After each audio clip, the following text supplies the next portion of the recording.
full of nitrogen bubbles. As the Guinness then fills up your glass around halfway, we straighten our pint up, and we're going to keep pouring until the Guinness then reaches the middle of the golden harp. So again, your golden harp is your target when you pour. In the middle of the golden harp, you stop, just bring the handle straight back up to the top. Okay? So just to demonstrate, I'm going to get a nice fresh glass that has my fingerprints on it. So clean, cool, dry glass, 45-degree angle, aiming for the golden harp, and pull the handle straight down. So you'll hear that hissing from the top. You'll see the sandy brown colour in the Guinness.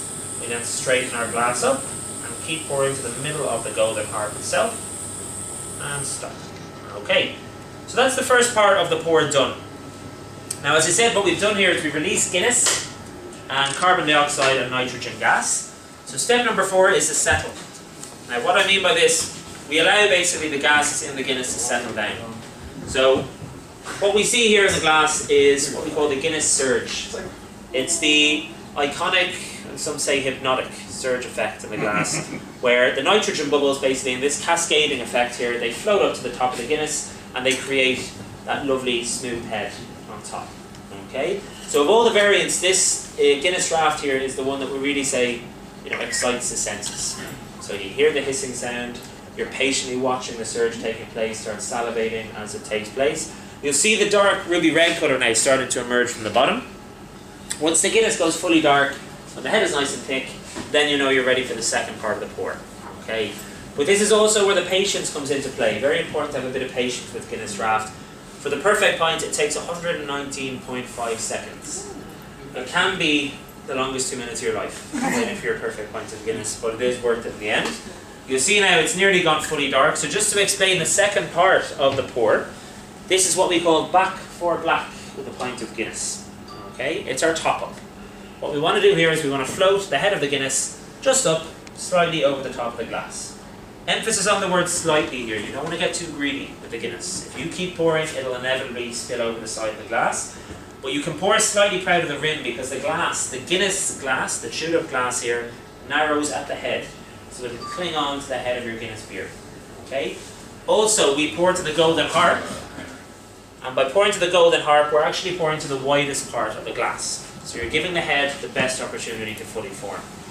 So kind of, the head is formed, the work is done, all we want to do now is float that head up to the top of the glass. So what we do here is we hold the glass straight under, no angles, nice and straight, and again keep the nozzle out of the Guinness, and we push the handle away from us.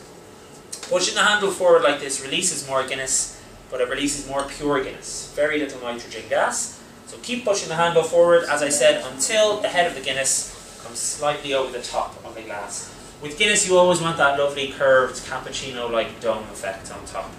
You never want a flat head on a Guinness, and you certainly never want a dipped head. Okay, so again, presentation very important.